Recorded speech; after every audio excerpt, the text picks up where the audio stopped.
এই সূরার আরেকটি নাম দেওয়া হয়েছে তাওদিয়া, অর্থ রুখসাত।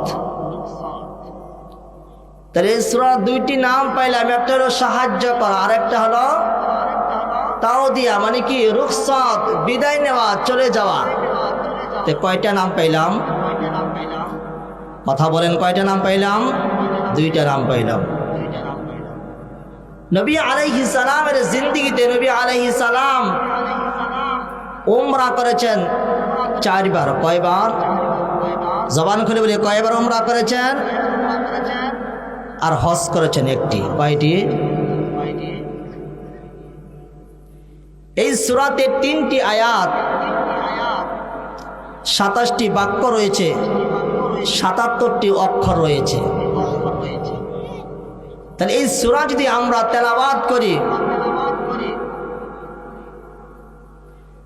এই সূরা যদি তেলাওয়াত করি, একবার তেলাওয়াত করলে 770টা নেকি আপনার আবার আমল নামায় আল্লাহ তাআলা লিখে দিবেন। বলুন সুবহানাল্লাহ। কয়শো নেকি? 770টা নেকি। কে লিখে দিবেন? জবান খুলে বলি, কথা বলি, কে লিখে দিবেন? আল্লাহ তাআলা লিখে দিবেন। তাহলে নবী আলাইহিস সালাম মক্কা থেকে যখন মদিনায় চলে যান, ইতিহাসের দিকে আসি, নবী আলাইহিস সালামের হায়াতে জিন্দেগি পেয়েছিলেন 63 বছর। ক্বাবলান নবুওয়া বাদান নবুওয়া, নবুয়তের আগে ছিল 40 বছর, নবুয়তের পরে 23 বছরকে আবার 2 ভাগ করা, 13 বছর মক্কা, 10 বছর মদিনা। যখন নবী আলাইহিস সালাম বাবা মায়ের দেশ, বাবার দেশের মানুষেরা মক্কা জমিন থেকে পয়গম্বর আরবীকে বের করে দিলেন, নবী আলাইহিস সালামকে বের করে দিলেন। আর রাহিকুল মাখতুম কিতাবের ভিতরে লেখা হয়েছে, পয়গম্বর আরবী স্বপ্ন দেখলেন, 6 মতান্তরে 7 বছর পর স্বপ্ন দেখলেন যে সাহাবায়ে আজমাইনকে নিয়ে নবী আলাইহিস সালাম উমরা করতে যাচ্ছেন। উমরা করেছেন, মাথা মুন্ডন করেছেন। নবী আলাইহিস সালাম স্বপ্নগুলো দেখলেন, সাহাবায়ে কেরামকে বললেন, এই সাহাবীরা রে, আমি তো এমন একটা স্বপ্ন দেখেছি। সমস্ত সাহাবায়ে কেরাম বলেন, ইয়া রাসূলুল্লাহ, আপনি স্বপ্ন দেখছেন, আপনার স্বপ্ন তো বাস্তবায়ন হবে। সুবহানাল্লাহ। যেই সকল সাহাবায়ে কেরাম মক্কা থেকে মদিনায় আসছিলেন, সেই সকল সাহাবায়ে কেরামের মনে আনন্দ উল্লাসে ভরে গেল যে বাবার দেশে তো আমরা আবার যাব, নিজের দেশে তো আবার যাব। যখন এই স্বপ্নটা দেখলেন পয়গম্বর আরবী 1400 সাহাবায়ে কেরামকে নিয়ে হুদাইবিয়া নামক স্থানে চলে গেলেন। উসমান রাদিয়াল্লাহু তাআলাকে মক্কায় পাঠানো হলো। মক্কা পাঠানোর পর উসমান রাদিয়াল্লাহু তাআলাকে কাফেররা বন্দী করে রেখে দিল। কেন পাঠাইলেন? উসমান রাদিয়াল্লাহু তাআলাকে পাঠানো হয়েছিল যে উসমান, তুমি অনুমতি নিয়ে আসো, আমরা শুধু মক্কায় যাব আর আসবো, মাত্র 3 দিন অবস্থান করব, আমাদেরকে যেন এই সুযোগটা মক্কার কাফেররা দেয়। কিন্তু উসমান রাদিয়াল্লাহু তাআলা এটা বলার জন্য গিয়েছিলেন, কিন্তু কাফেররা কি করলেন? ওনাকে বন্দী করে রেখে দিলেন। এই সংবাদটা নবীর কাছে এসে পৌঁছল। নবী আলাইহিস সালাম সেখানে বায়াত গ্রহণ করলেন। তখন নবী আলাইহিস সালাম বারবার সাহাবায়ে কেরামকে বুঝাইতে লাগলেন। সাহাবায়ে কেরাম বললেন, ইয়া রাসূলুল্লাহ, আপনি শুধু অনুমতি দেন, এখনই যুদ্ধ করব, বেঈমান বাচ্চাদেরকে একটাও দুনিয়াতে রাখবো না, ইয়া রাসূলুল্লাহ, শুধু অনুমতি দেন। পয়গম্বর নবী আলাইহিস সালাম অনুমতি দিলেন না। কাফেররা বললেন, এ আব্দুল্লাহর বেটা মুহাম্মদ, যদি মক্কায় আসতে হয়, যদি তওয়াফ বাইতুল্লাহ করতে হয়, তাহলে এই বছর করা যাবে না, 10 বছর শর্ত দিতে হবে। আর শর্তের ভিতরে অনেকগুলো শর্ত থাকতে হবে। এই শর্ত যদি মানতে পারো তাহলে 10 বছর পর তোমাকে হজ করার অনুমতি দিব, উমরা করার অনুমতি দিব, তাহলে তোমাকে দিব না। সাহাবায়ে আজমাইনদের মন খারাপ। তখন আল্লাহ তাআলা জিবরাইল আমিনের মাধ্যমে আয়াত নাজিল করে জানিয়ে দিলেন কি, ইন্না ফাতাহনা লাকা ফাতাহাম মুবিনা। যখন নবী আলাইহিস সালাম বললেন যে আল্লাহ তাআলা আয়াত নাজিল করেছে, মক্কা তো বিজয় হয়ে গিয়েছে, ওমর রাদিয়াল্লাহু তাআলা বললেন, ইয়া নবী আল্লাহ, এটা কেমন তারা বিজয়? এই বিজয় তো মানি না, আমি তো আরো বিজয় চাই। উমরা করলাম না, আমাদেরকে অনুমতি দিল না, এটা তো বিজয় হতে পারে না। আল্লাহ নবী বললেন, ওমর ধৈর্য ধারণ করো, বিজয় দেওয়ার মালিককে। জবান খুলে বলেন, বিজয় দেওয়ার মালিককে। ঠিক বেঈমানরা দিলেন না সুযোগ। নবী আলাইহিস সালাম মন খারাপ করে চলে আসলেন, মন খারাপ করে চলে আসলেন। আসার পর 2 বছরের ভিতরেই ওনারা যে সন্ধি করেছিল, শর্ত শারায়াতগুলো লিখেছিল, সমস্ত শর্ত শারায়াতগুলো মক্কার কাফেররা সর্বপ্রথম ভেঙ্গে ফেললেন। যখন শর্তগুলো ভেঙ্গে ফেললেন, তখন নবী আলাইহিস সালাম বলেন, তোমরা যদি এই শর্তে মানতে চাও তাহলে আমাদের এই শর্ত মানতে হবে, যদি মানো তাহলে তোমাদের শর্তগুলো মানব।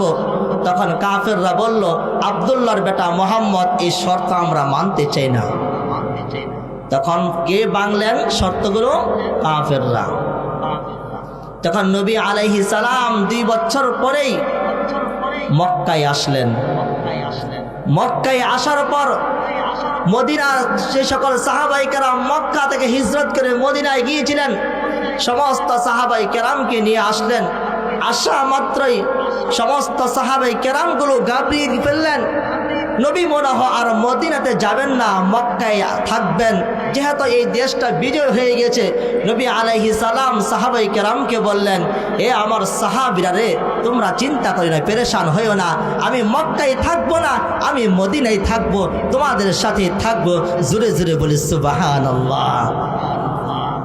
তাহলে মুহতারাম হাজিরিন, একজন সাহাবাই কেরামকে মক্কার দায়িত্ব দিয়ে আল্লাহর নবী মদিনায় চলে গেলেন। মদিনা চলে যাওয়ার পর আল্লাহর নবী 10ম হিজরিতে হজ করার জন্য আসলেন।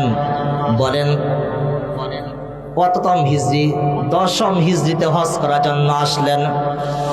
10ম হিজরিতে যখন হজ করার জন্য পয়গম্বর নবী আসলেন, এই সূরাটা আইয়ামে তাশরিকের সময় নাজিল হইল।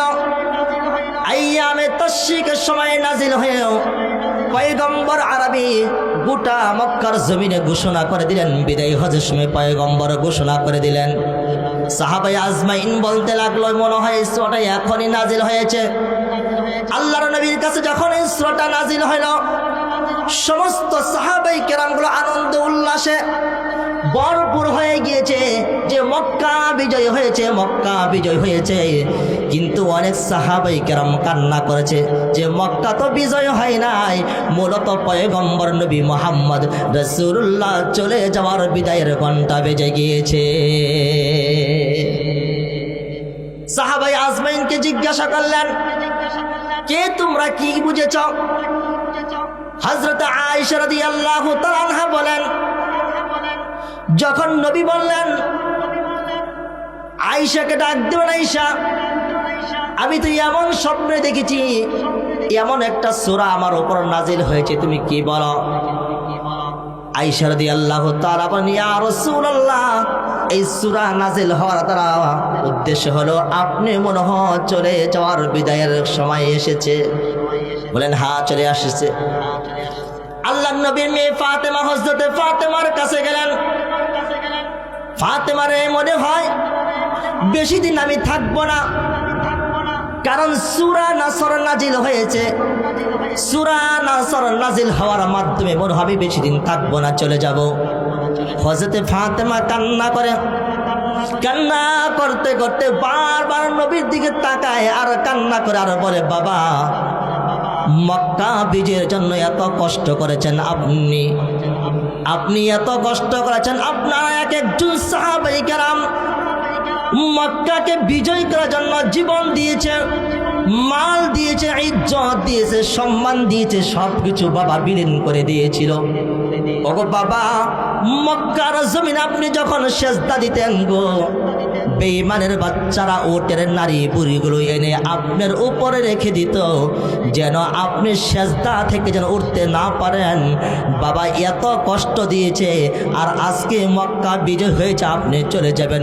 বাবা এই বিরহের ব্যথা আমি ফাতেমা কোনো সময় সহ্য করতে পারবো না। হযরতে ফাতেমা রাদিয়াল্লাহু আনহা যখন এই কথাটা বললেন, আল্লাহর নবী কান্নায় ভেঙে পড়লেন আর বললেন, ফাতেমা তুমি কান্না করিও না, কান্না করিও না। ফাতেমা মনে রাখো, তোমাকে একটা কথা বলি। নবী আলাইহিস সালাম কানে কানে ফাতেমার সাথে একটা কথা বললেন। কথা বলার সাথে সাথে হযরতে ফাতেমার কান্নাটা থেমে গেল, উনি একটু হাসি শুরু করে দিলেন। কি হাসি দিলেন? কেন হাসি দিলেন? আল্লাহর নবী বলেছেন, ফাতেমারে আমি যখন নবী মুহাম্মদ রাসূলুল্লাহ চলে যাওয়ার যখন বিদায় ঘন্টা যখন বেজে যাবে রে ফাতেমা, তুমি কান্না করে না, মনে রাখিও আমার খানদানের বংশের মানুষদের ভিতরে সর্বপ্রথম আমি নবী মুহাম্মদ রাসূলুল্লাহর সাথে তোমার সাক্ষাৎ হবে। সর্বপ্রথম তোমার সাথে আমার সাক্ষাৎ হবে। তখন তিনি হেসে দিলেন। মুহতারাম হাজিরিন, এই সূরার বিষয়বস্তু হলো মক্কা বিজয়ের সুসংবাদ। তাহলে আমরা একবার বলি, এই সূরাটা কোরআনের কারীমের সাজান অনুযায়ী কয় নাম্বার সূরা? 110 নাম্বার। আর নাজিলকৃত সূরাদের ভিতরে সর্বশেষ যে সূরাটা পরিপূর্ণভাবে নাজিল হয়েছেন এইটা হলো এই সূরা। কিন্তু মুহতারাম হাজিরিন, এই সূরার পর 3টি আয়াত নাজিল হয়েছিল।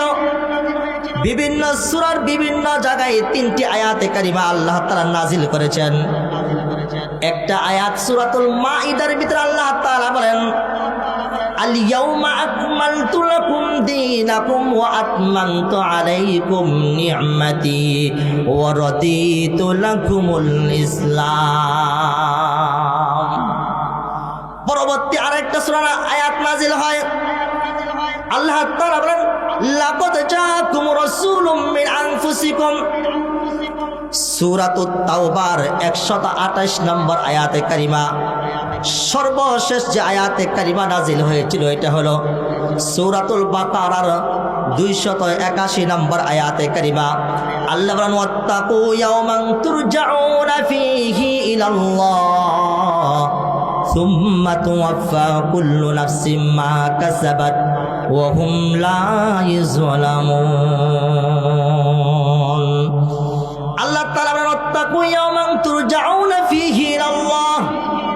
ভয় করো আমি রবকে, আমি আল্লাহকে ভয় করো। ওয়াত্তাকু ইয়াওমান তুরজাউনা ফীহি ইলাল্লাহ। ভয় করার মতো রব্বে কারীমকে ভয় করো, আর নিজের আমলকে পরিপূর্ণ করো। একজন আরেকজনের উপর জুলুম করিও না, অত্যাচার করিও না। আল্লাহ তাআলা বলেন, অত্যাচার করিও না, জুলুম করিও না। এই আয়াতে কারিমা নাজিল করে আল্লাহ তাআলা জানিয়ে দেন, নিজে যেই পরিমাণ আমল করবা নিজের আমল যেন পরিপূর্ণ হয়। নিজের আমলটা পরিপূর্ণ করো। নিজের আমলটা যদি পরিপূর্ণ করে কবরে যাইতে পারো, তাহলে কবরটা জান্নাতের বাগান আমি আল্লাহ তোমাদেরকে বানাইয়া দিব। মুহতারাম হাজিরিন, এই সূরাটা যখন নাজিল হইল, হযরত ওমর রাদিয়াল্লাহু তাআলা একটা সাংসদ ছিল। ওমর রাদিয়াল্লাহু তাআলা সবসময় ইবনে আব্বাসকে পাশে রাখতেন। 17 বছর 18 বছর একজন যুবককে পাশে রাখতেন। যেখানে মুরব্বী সাহাবায়ে কেরামগুলো বসে থাকতেন, সেখানে একজন যুবক সবসময় হযরত ওমর রাদিয়াল্লাহু তাআলা পাশে নিয়ে বসাইতেন। মুরব্বী সাহাবীরা একে একে বলতে লাগলো যে হযরত ওমর কেমন কাজ করে, আমাদের ছেলে বয়সের ছেলেকে এখানে বসায় রাখে, আমরা মন খুলে কথা বলতে পারি না, এটা কেমনটা লাগে। সাহাবাই কেরামের ভিতরে ফিস ফিস আওয়াজ শুরু হচ্ছে। উমর রাদিয়াল্লাহু তাআলা একদিন বললেন, ইবনে আব্বাসকে নিয়ে গেলেন, নিয়ে যাওয়ার পর সকলকে বসাইলেন, বললেন যে বলো তো, আপনারা সকলে বলুন তো এই সূরাটা কেন নাজিল হয়েছে। এক একজন সাহাবাই কেরাম বললেন যে এই সূরাটা নাজিল হয়েছে যে মক্কা বিজয় হয়েছে, মক্কা ছাড়া আরও যে সকল বড় বড় দেশগুলো রয়েছে সেই সকল দেশগুলো আমাদের বিজয় করতে হবে। এক একজন সাহাবাই কেরাম এক একটা কথা বললেন। তখন হযরত উমর রাদিয়াল্লাহু তাআলা ইবনে আব্বাসকে বললেন, আব্বাস, আব্দুল্লাহ ইবনে আব্বাসকে বললেন, তুমি বলো তো এই সূরাটা কেন নাজিল হয়েছে। এই সূরাটা নাজিল হয়ে তার উদ্দেশ্য হলো নবী সাল্লাল্লাহু আলাইহি সাল্লাম দুনিয়া থেকে বিদায় নিয়ে চলে যাবেন। হযরত উমর রাদিয়াল্লাহু তাআলা বললেন, হ্যাঁ এটাই সত্য, এটাই বাস্তবতা। এই জন্যই তো আমি এই যুবকটাকে সবসময় পাশে রাখি। আর এটা কোনো সাধারণ কোনো যুবক ছিল না, যেই যুবকের মতামত ছাড়া কোনো তাফসীর কারকগণ তাফসীর করতে পারে না, যাকে বলা হয় রাইসুল মুফাসসিরিন হযরত আব্দুল্লাহ ইবনে আব্বাস। আব্দুল্লাহ ইবনে আব্বাসের রিওয়ায়াত ছাড়া কোনো তাফসীর কারকগণ তাফসীর কিতাব লিখতেও পারে না, করতেও পারে না। কেন এত জ্ঞান পাইলেন? আব্দুল্লাহ ইবনে আব্বাস জন্য নবী আলাইহিস সালাম হাত উঠায় আসমানের দিকে দোয়া করেছিলেন। কি দোয়া করেছিলেন? আল্লাহুম্মা ফাক্কিহু ফিদ্দীন ওয়া আল্লিমহু তা'ওয়িল। হে আল্লাহ, আব্দুল্লাহ ইবনে আব্বাসকে তুমি ফিকহের জ্ঞান দান করো, তাফসীরের জ্ঞান, কুরআনের ব্যাখ্যা বিশ্লেষণের জ্ঞান তুমি আব্দুল্লাহ ইবনে আব্বাসকে দান করো। আব্দুল্লাহ ইবনে আব্বাসের জন্য দোয়া করেছিলেন কে? জবান খুলে বলে, একটু জবান খুলি বলি, কে? আল্লাহর নবী দোয়া করেছিলেন, দোয়া করেছেন আল্লাহ তাআলার কাছে। আল্লাহর নবী কবুল করবেন কে? জবান খুলে বলে দোয়া করেছিলেন রাহমাতুল লিল আলামিন, দোয়া কবুল করবেন রব্বুল আলামিন।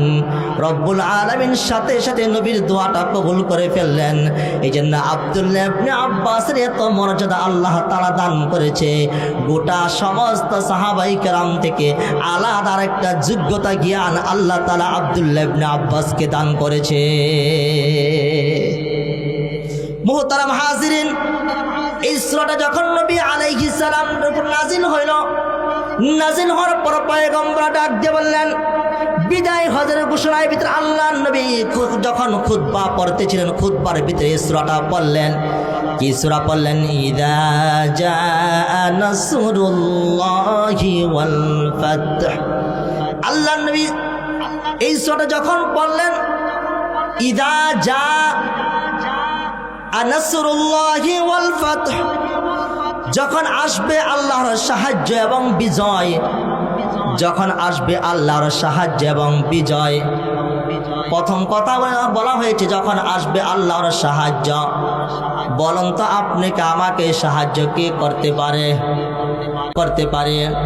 আপনাকে আমাকে সাহায্য করার মালিক হলেন একমাত্র আল্লাহ। আর আপনাকে আমাকে বিজয় দেওয়ার মালিক হলেন একমাত্র আল্লাহ তাআলা। গোটা পৃথিবীর কোনো